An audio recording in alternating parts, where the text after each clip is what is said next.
Baiklah, Bismillahirrahmanirrahim. Assalamualaikum warahmatullahi wabarakatuh. Kami dari kelompok 1 akan mempresentasikan hasil kelompok kami, yaitu tentang pentingnya pendidikan kewarganegaraan yang submaterinya ketaatan masyarakat terhadap peraturan lalu lintas. Dengan nama kelompok sebagai berikut. Pertama, saya sendiri sebagai moderator, Adi Nasir Natsir, dengan NIM B011 20 12 39. Kedua, Ismail dengan NIM B011 20 12 18. Yang ketiga, Adi Nursaida Badong dengan NIM B011 20 12 11. Yang keempat, Andi Adilah Katuranaga dengan NIM B011 20 12 25. Yang terakhir, Akila Fadia Haya Faisal dengan NIM B011 20 12 32. Baiklah, saya serahkan kepada Saudari Andi Nursaida Badong untuk menjelaskan pembahasan pertama.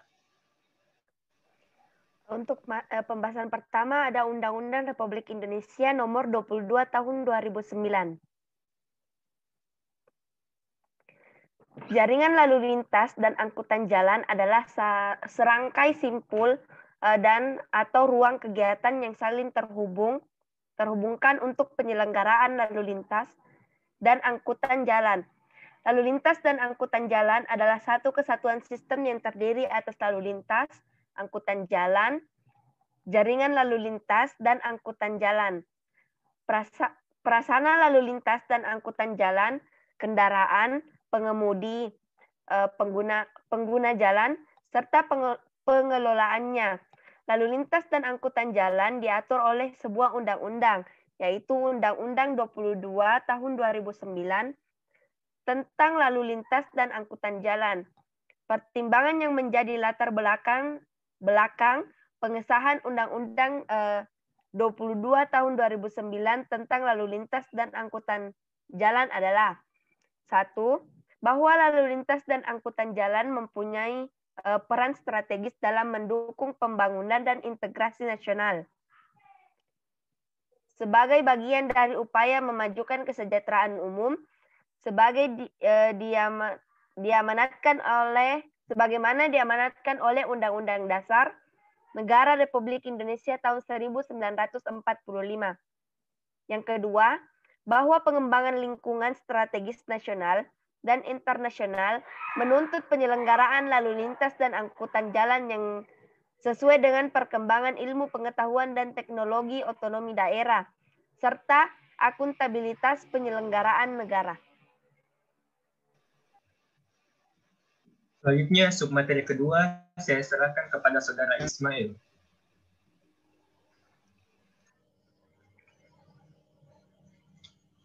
Peraturan Perundang-undangan Republik Indonesia Nomor 44 Tahun 2009 tentang perubahan atas Peraturan Perundang-undangan Republik Indonesia Nomor 15 Tahun 2005. Menimbang bahwa infrastruktur yang dibangun pemerintah harus memberikan manfaat sebesar-besarnya dan seadil-adilnya bagi masyarakat, bahwa pada beberapa daerah di Indonesia, sepeda motor merupakan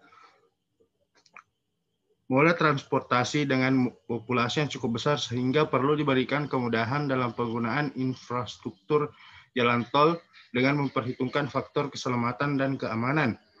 Bahwa berdasar pertimbangan sebagaimana dimaksud dalam huruf A dan huruf B, perlu menetapkan peraturan pemerintah tentang perubahan atas peraturan pemerintah nomor 15 tahun 2005 tentang jalan tol.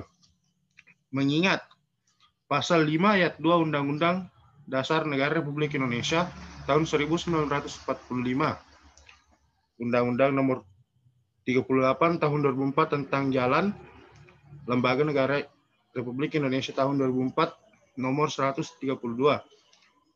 tambahan Lembaran Negara Republik Indonesia Nomor 4444, Peraturan Pemerintah Nomor 15 Tahun 2005 tentang Jalan Tol, Lembaran Negara Republik Indonesia tahun 2005 nomor 32, tambahan Lembaran Negara Republik Indonesia nomor 4489.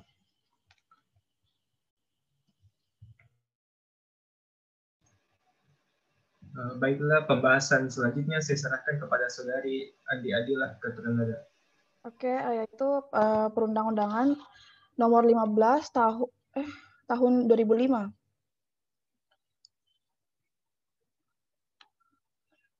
Yang pertama yaitu dalam rangka menunjang peningkatan pertumbuhan ekonomi, mewujudkan pemerataan pembangunan dan hasil-hasilnya, menjaga kesinambungan dalam pengembangan wilayah yang memperhatikan kewilayahan serta meningkatkan efisiensi pelayanan jasa distribusi terutama pada wilayah yang sudah tinggi pertumbuhannya diperlukan pembangunan jalan tol. Kedua, pembangunan jalan tol sangat diperlukan terutama pada wilayah yang telah tinggi tingkat perkembangannya agar dapat dihindari timbulnya pemborosan-pemborosan baik langsung maupun tidak langsung. Pemborosan langsung antara lain biaya operasi suatu kendaraan bermotor yang berhenti atau berjalan dan atau bergerak dengan kecepatan sangat rendah akibat terbaurnya peranan jalan.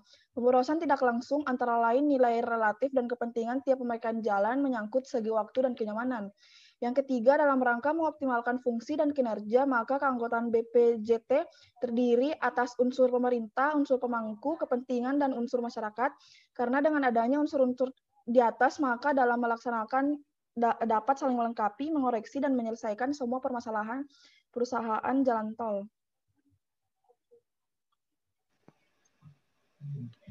Baiklah, pembahasan selanjutnya saya serahkan kepada Saudari Akila Fadia. Baiklah, pembahasan tentang rambu-rambu lalu lintas. Yang pertama yaitu rambu peringatan, yang kedua rambu larangan, yang ketiga yaitu rambu perintah, yang keempat rambu petunjuk, yang kelima papan tambahan. Selanjutnya yaitu pidana pengguna roda dua.